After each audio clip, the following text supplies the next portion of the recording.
But anywho, man, want to talk about, for the first round, we keep hearing these different mock drafts. We're hearing these different scenarios. Hey, man, what if we do this player? What if we trade back to that and get this player and this and this? But what I wanted us to basically do right here is just in order talk about, the ideal top 5 people or top 5 players that we would want in that first round. Realistic guys, right? We're not gonna come up here and be like, oh, let me get Evan Neal, let me get, Aiden Hutchinson. Like, that's not realistic for where we're drafting at, and we're not talking about selling the farm to move up to the top 5. But if we're talking in that 15 to 20 range, or even trading back in a sense, just want to know, your top 5 players that will be on your wish list for the first round. I like this.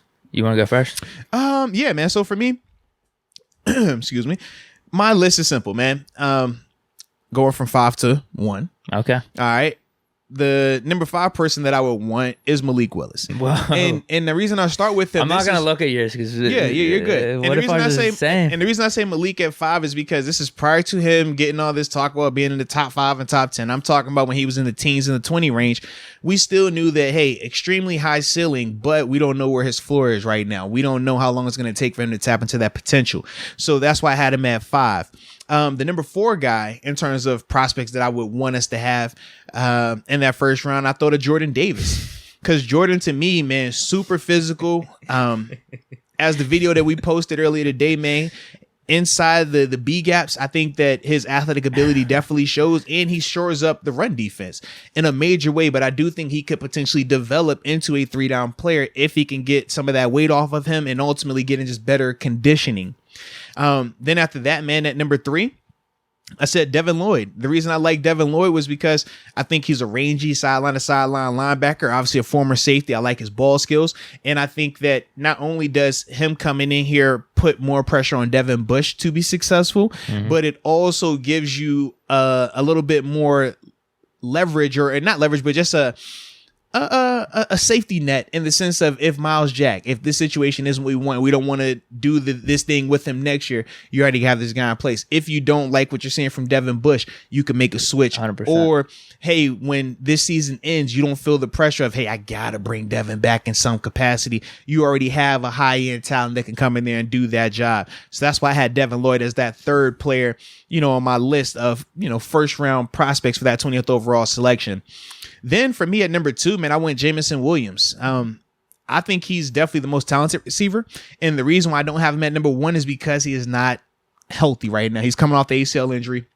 So we're going to have to wait until, like I said, week 6, week 7, potentially. Yeah, maybe not that long. Maybe not as long as I thought, at least. Yeah, it's definitely not a crazy long thing because he tore, was it in January? So yeah, 9 months, September-ish. And whenever I looked him up, it seems like he's ahead of schedule. Yeah, so it's like everything looks good with that. I'm just, I just know that he wouldn't be available week 1. And that's my whole hang up on him. But that's why at number 1, for me, I have Chris Salave, because I say to me, man, he, number 1, would answer a hole that we have at wide receiver, because we have 2 guys in terms of Chase and Deontay, but we don't have a 3rd receiver. He also has the potential to be a true number 1 receiver. He creates separation. He is a blazer with speed. He has big time productivity, played at a major university, checks every single box you want. Also gives me leverage with Deontay Johnson. So if Deontay really is upset and wants X amount of money, well, hey, now I have a guy in the wings, and I'm saying to myself, I don't have to pay you this.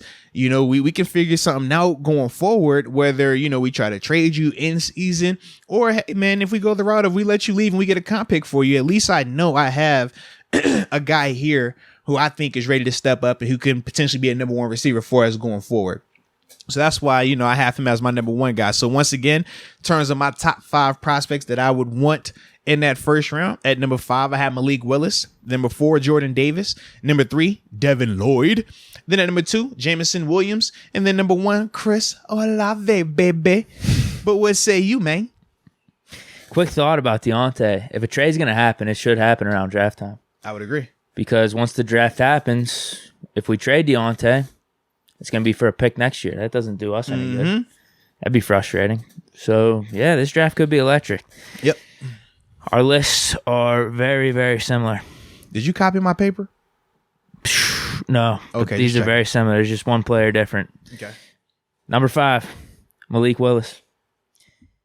Are you assuming we're trading up for him too? Yeah, I was gonna have him like I said, like 15. Yeah, I was like, I wouldn't go higher than 15, but I said you have to go in front of your, I guess I still don't think New Orleans is gonna take a quarterback. Even I kept saying a mock, just because of the whole Jameson. I mean, I don't think they Jameson should. Williams. That's my thing. I don't think they will, but just to be safe, I feel like because they moved up in front of Philly, and that was the whole thing. It's like, okay, them moving up there, I feel like we at least need to be in that range or in front of them. So that's why I was like, okay, 15-ish.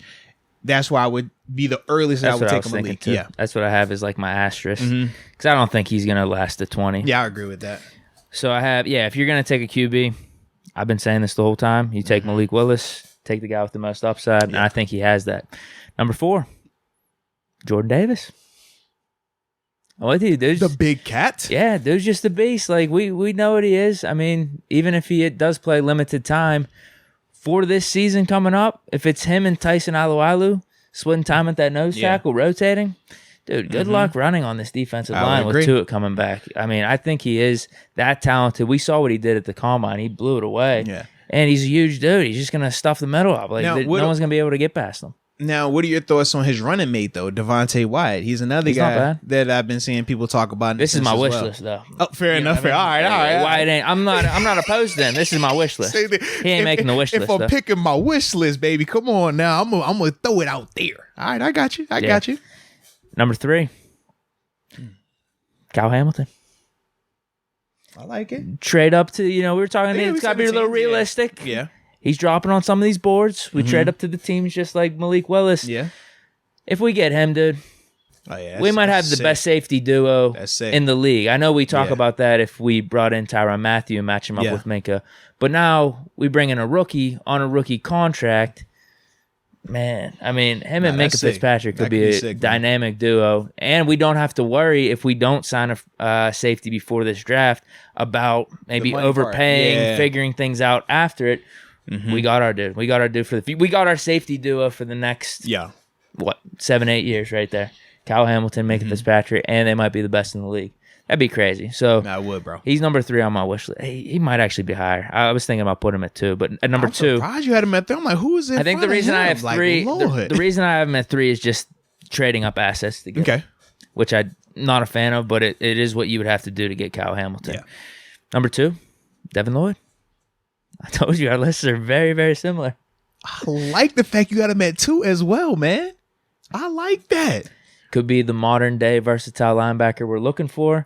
And you nailed it. It's like it's house money with us at the linebacker position, both this year and long term then, because all right, you have Devin Lloyd. A rangy guy, could be the next JOK. We ease him in because right now we have Devin Bush, Miles Jack. That either lights a fire under Devin Bush and he does amazing, which is awesome for our season, or Devin Bush sucks maybe out the gate. You put in Devin Lloyd and see what he's got with the combo of him and Miles Jack.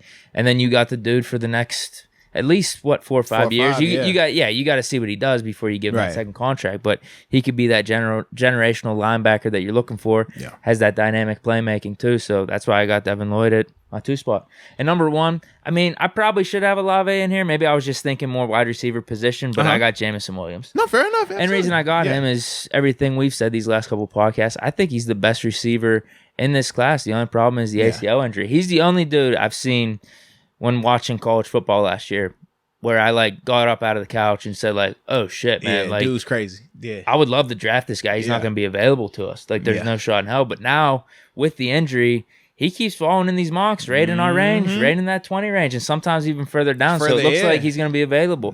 And I think we should take advantage of that because he's a burner and just looks like an awesome all-around receiver. He's got good height and everything too. Maybe he's got to fill out a little bit, but he's the guy kind of we're looking for. I agree.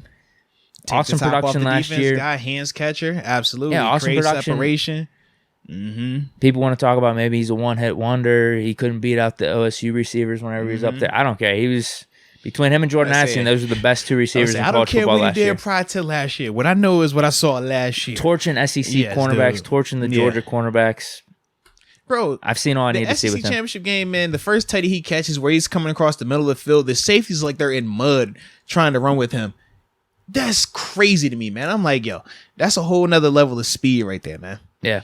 So that's my list. That's my top 5. Now I respect that, man. I like that a lot right there.